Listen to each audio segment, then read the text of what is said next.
Hello friends, কেমন আছো সবাই? আশা করছি সবাই ভালো আছো। নতুন একটি টিপসের ভিডিও নিয়ে চলে এসেছি। নতুন টিপস পেতে অবশ্যই চ্যানেলটি সাবস্ক্রাইব করে পাশে থাকবেন। চলে আসছি দেখুন প্রথম বন্ধুরা, আমি টিপসে। একটা মিক্সচার জার নিয়ে নিয়েছি। আর মিক্সচার জারে দেখুন এই যে এই ঢাকাটা, মিক্সচারের যে ঢাকাটা থাকে ওখানে একটা গার্ডার থাকে। তো এই গার্ডারটা যখন নষ্ট হয়ে যায় তখন কিন্তু দেখা যায় যখন আমরা মশলা করি তখন কিন্তু মশলাটা বেরিয়ে যায়। চেপে বসে থাকে না, খুলে যায়, আলগা হয়ে যায়। তার জন্য আমি কি করছি দেখুন, আমি গার্ডার নিয়ে নিয়েছি। তো এটা রাবার ব্যান্ড তো নিয়ে নিয়েছি। আর দুটো আমি একসঙ্গে নিয়ে নিলাম। নিয়ে কি করছি দেখুন, নিয়ে আমি ভালো করে যদি এইভাবে হালকা করে ঢাকাটা বসিয়ে দিই মিক্সচার জারের মধ্যে, খুব সহজেই কিন্তু এই ঢাকাটা একদম আলগা ছিল। এটা কিন্তু একদম টাইট হয়ে বসে যাবে। পরবর্তী টিপসে দেখুন বন্ধুরা, এরকম কৌটো কিন্তু আমাদের রান্নাঘরে প্রায় সবারই থাকে। তো মশলা থাকে কিছু, জিরে বা লঙ্কা, হলুদ গুঁড়ো এগুলো রেখে দিই আমরা।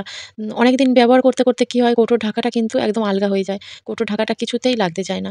তার জন্য আমি কি করছি দেখুন, একটা গার্ডার নিয়েছি, দিয়ে দিচ্ছি। আর কৌটোর ঢাকাটা কি হয়, আলগা হয়ে থাকলে কিন্তু একটু যদি আলগা হাত লাগে তখন দেখা যায় কৌটোর ঢাকাটা সহজেই খুলে কিন্তু মশলা বা হলুদ গুঁড়ো কিছু রাখলাম সেগুলো পড়ে যায়। আর জিনিসগুলোও অপচয় হয়। আর আমাদের সময়টা অনেক যায়, যে জায়গাটা আমাদের পরিষ্কার করতে হয়। দেখুন বন্ধুরা, একটা গার্ডার দিয়ে কিন্তু ভালো করে ঢাকাটা যখন বসিয়ে দিলাম মুখে, দেখুন একদম কিন্তু শক্ত হয়ে টাইট হয়ে গেছে। আর কিন্তু এখন খুলবে না হাত লাগলেও।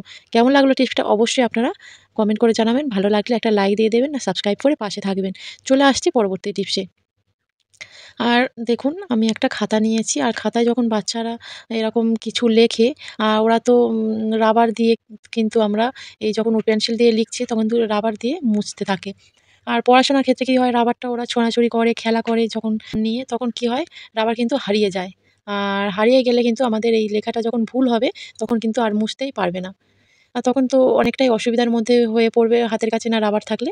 তো তার জন্য আমি কি করছি দেখুন, একটা গার্ডার নিয়েছি। তো রাবার ব্যান্ডটা আমি পেন্সিলের মাথার দিকে ভালো করে লাগিয়ে দিলাম। দেওয়ার পর দেখুন খুব সহজেই কিন্তু আমার লেখাটা মুছে গেল। এরকমভাবে যদি আমরা যখনই রাবারটা হাতের কাছে থাকবে না, পাবো না, তখন যদি পেন্সিলের মাথার দিকে একটু একটা গার্ডার লাগিয়ে এইভাবে আমরা ব্যবহার করে নিতে পারবো। চলে আসছি পরের টিপসে। আর দেখুন বন্ধুরা, আর এরকমই মশলার কৌটো, যেগুলো কাঁচের হোক বা প্লাস্টিকের হোক, আমাদের তো রান্নাঘরে থাকে। আর আমাদের রান্নাঘরে কাজ করতে হাতে হয়তো তেল মশলা লেগে থাকে। তো তেল লেগে থাকার কারণে কিন্তু কৌটোর ঢাকাটা আমরা কিছুতেই খুলতে পারি না। আ যতই আমরা উম কৌটোর ঢাকাটা খুলতে যাই না কেন, কৌটোর ঢাকাটা আমরা কিছুতেই খুলতে পারি না। তার জন্য আমি কি করছি দেখুন, আমি কিন্তু ২ টো গার্ডার নিয়েছি। তো ২ টো রাবার ব্যান্ড নিয়ে নিলাম। নিয়ে কি করছি দেখুন, কৌটোর ঢাকার যেখানে মুখটা, ওরই মাঝামাঝি আমি দিয়ে দিচ্ছি। দেওয়ার ফলে কি হবে, যখনই আমাদের তেল হাত হয়তো খুলতে যাব, খুব সহজে কিন্তু আমরা খুলে নিতে পারবো এই গার্ডারটা লাগানোর ফলে। কেমন লাগলো টিপসগুলো অবশ্যই আপনারা কমেন্ট করে জানাবেন। ভালো লাগলে একটা লাইক দিয়ে দেবেন। বাড়িতে অবশ্যই এইভাবে রাবার ব্যান্ডের ইউজ করতেই পারেন। চলে আসছি পরবর্তী টিপসে। আর এরকম কাঁচের গ্লাসে কিন্তু আমরা, কাঁচের হোক বা স্টিলের গ্লাসে কিন্তু আমরা বাচ্চাদের সকালে বা বিকালে কিন্তু আমরা হরলিক্স বা দুধ গরম করে ওদের কাছে দিয়ে থাকি। আর ওরা তো বাচ্চা, তার জন্য কি হয়, হয়তো হাত স্লিপ খেয়ে হয়তো পড়ে যেতেই পারে। পড়ে গেলে যে দুধটা বা হরলিক্সটা দিচ্ছে সেটাও তো নষ্ট হবে। আর কাঁচের গ্লাসটা কিন্তু পড়ে ভেঙে যাবে, অনেকটাই ক্ষতি হয়ে যাবে। আর দেখুন আমি তার জন্য কি করছি, যাতে না হাত থেকে পড়ে যায়। তো ৩ টে গার্ডার নিলাম, এরকম পরপর যদি আমরা এইভাবে দিয়ে দিই তাহলে কিন্তু আর হাত থেকে কিছুতেই পড়বে না। আর জিনিসপত্রও নষ্ট হবে না। আসছি পরবর্তী টিপসে। আর দেখুন বন্ধুরা, আমি একটা বাটিতে করে ১ চামচ হলুদ গুঁড়ো নিয়ে নিলাম। আর নিয়ে নিচ্ছি ১ চামচ বেকিং সোডা, যেটা আমরা খাওয়ার সোডা। তো যেই সোডাটা আমরা খেয়ে থাকি সেই সোডাটা আমি নিয়ে নিলাম ১ চামচের মতো। তো নেওয়ার পরে খুব ভালো করে কিন্তু আমি এটা মিশিয়ে নিচ্ছি। একটু ডেলা হয়ে থাকলেও হবে না। একদম ভালো করে কিন্তু আমি চারিদিক থেকে দেখুন খুব সুন্দর করে মিশিয়ে নিচ্ছি। এটা এখন আমি কি করব? আর যখনই আমরা রাতে রান্নাঘরের লাইটটা নিভিয়ে দিয়ে যাই, তো রান্নাঘরের গ্যাস ওভেনগুলো আমরা কিন্তু পরিষ্কার করে, কিচেন স্ল্যাবটা পরিষ্কার করে রেখে যাই। রান্নাঘরের লাইটটা নেভানোর পরে কি হয়, চারিদিক থেকে কিন্তু ছোট পোকা-মাকড়, টিকটিকি, আরশোলা এগুলো আসতে থাকে। আর পরের দিন যখনই আমরা রান্নাঘরে আসি দেখা যায় চারিদিকে কিন্তু ছড়িয়ে ছিটিয়ে থাকে। ওরা টিকটিকি, আরশোলা এগুলো যদি এখানে যদি মুখেও দিয়ে যায় আমরা কিন্তু বুঝতেও পারব না। ভুলবশত আমাদের খাবারের মধ্যে কিন্তু আরশোলা বা টিকটিকির পটি কিন্তু দেখা যায়। তখন কি হয়, আমরা কিন্তু অসুস্থ হয়ে পড়ি। তার জন্য দেখুন আমি কি করছি, যে মিশ্রণটা বেকিং সোডা আর হলুদের মিশ্রণটা আমি মিশিয়ে নিয়েছিলাম।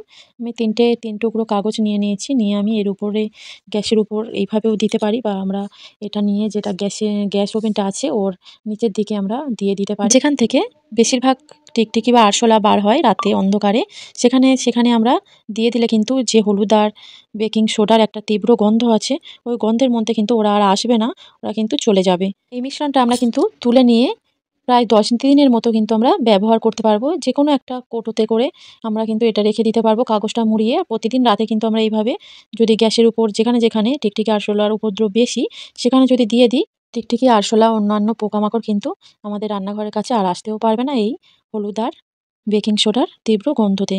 এইভাবে কিন্তু আপনারা প্রতিদিন রাতে যদি রেখে দেন তাহলে আমরা খুব ভালোভাবে কিন্তু সুস্থও থাকতে পারবো। কোনো রকম কিন্তু অসুখ-বিসুখ আমাদের ধারে কাছে আসতে পারবে না। অবশ্যই এই টিপসটা আপনারা বাড়িতে এপ্লাই করবেন। চলে আসছি পরবর্তী টিপসে। আর দেখুন বন্ধুরা, আমি একটা বাটি নিয়েছি আর নিয়ে নিয়েছি একটু ভেসলিন। আর ভেসলিন কিন্তু আমাদের সবার বাড়িতেই থাকে কম বেশি। আর ভেসলিনটা নিয়ে নিয়েছি আমি, আর নিয়ে নিয়েছি কলগেট। যে কোনো সাদা কলগেট হলেই হবে। আমি অল্প করে নিয়ে নিলাম। এখন একটা আমি পেস্ট তৈরি করে নিচ্ছি ভেসলিন আর যে টুথপেস্টটা আমি নিয়েছিলাম, ভালো করে কিন্তু আমি পেস্টটা তৈরি করে নেব। এই পেস্টটা কিন্তু একদম ভালো করে সুন্দর করে দুটো একসঙ্গে যাতে মিশে যায় সেইভাবে কিন্তু পেস্টটা তৈরি করে নিতে হবে। আর দেখুন বন্ধুরা, আমি একটু সাইডে সরিয়ে রাখছি যে পেস্টটা আমি তৈরি করেছিলাম। আর এরকম চশমা কিন্তু আমাদের বাড়িতে কেউ না কেউ পরে থাকে। আর এই চশমাটা কি হয়, যখন আমরা চশমাটা পরি বা খুলে রাখি তখন কি হয়, উপরের কাঁচে আমাদের হাত পরে একটা ক্যাশ দাগ পড়ে যায় বা একটু দাগ পড়ে যায়। তার জন্য আমি কি করছি দেখুন। আর দেখুন বন্ধুরা, এরকম আয়না কিন্তু আমাদের সবার বাড়িতেই থাকে। আর আয়নাটা দেখুন একদম কিন্তু নোংরা হয়ে আছে।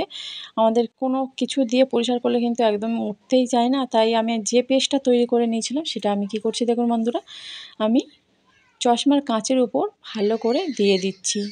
চশমার কাঁচে আর যে আয়নাটা আমি নিয়েছি সেই আয়নার উপরেও আমি এই যে পেস্টটা তৈরি করেছি কলগেট আর ভেসলিনের পেস্টটা, এটাও আমি খুব ভালো করে লাগিয়ে দেব। দেখুন আয়নার মধ্যেও দিয়ে দিচ্ছি। এইভাবে যদি আমরা আয়নার কাঁচ বা চশমার কাঁচে আমরা এই ভেসলিন আর কলগেটের যে পেস্টটা তৈরি করেছি এইভাবে যদি আমরা লাগিয়ে পরিষ্কার খুব সহজেই কিন্তু আমরা করে নিতে পারবো। আয়না আর চশমার মধ্যে পেস্টটা লাগিয়ে কিন্তু আমরা 5 মিনিটের জন্য এটা রেখে দেব। আর দেখুন আয়নার মধ্যেও আমি খুব ভালো করে দেখুন যতটা পেস্ট ছিল সবটুকুই নিয়ে আমি দিয়ে দিয়েছি লাগিয়ে। দেওয়ার পরে এটা 5 মিনিট আমি রেখে দেব। আর পেস্টটা লাগিয়ে আমি 5 মিনিট রেখে দিয়েছিলাম। 5 মিনিট পর চলে এসেছি একটু তুলো নিয়ে। দেখুন বন্ধুরা, খুব ভালো করে কিন্তু আমি তুলো দিয়ে দেখুন মুছে নিচ্ছি চশমাটা। আপনারা চাইলে কোনো সুতির কাপড় বা চশমার খামের যে কাপড়টা থাকে সেটা দিয়ে ভালো করে মুছে নিতে পারে। তুলো দিয়ে মোছার পরে সুতির কাপড় নিয়ে আমি খুব ভালো করে মুছে নেব। আয়নাটাও একইভাবে আমরা মুছে নেব, দেখবেন এইভাবে পরিষ্কার হয়ে যাবে খুব সহজে। বাড়িতে এই টিপসটা আপনারা অবশ্যই অ্যাপ্লাই করবেন। চলে আসছি পরবর্তী টিপসে। আর দেখুন বন্ধুরা, এরকম চশমা কিন্তু প্রায় আমাদের সবার বাড়িতেই থাকে আর যে কেউ কিন্তু আমাদের বাড়িতে পরে। আর এই চশমাটা যারা পরে তাদের কি হয়, নাকের দুই পাশে কিন্তু একটা কালো স্পট পড়ে যায় আর দেখতেও বাজে লাগে।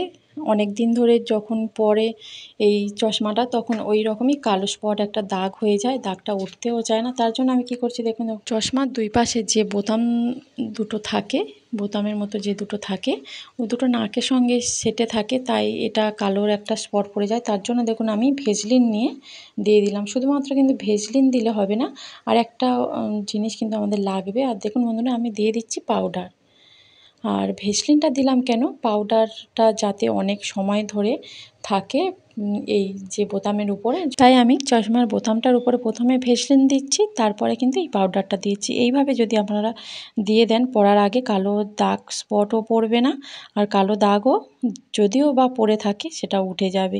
এইভাবে কিন্তু আপনারা বাড়িতে যখনই চশমা এইভাবে ব্যবহার করবেন এই টিপসটা অ্যাপ্লাই করবেন। ভিডিওটা এই পর্যন্ত রাখছি, যে যেখানে যে ভালো।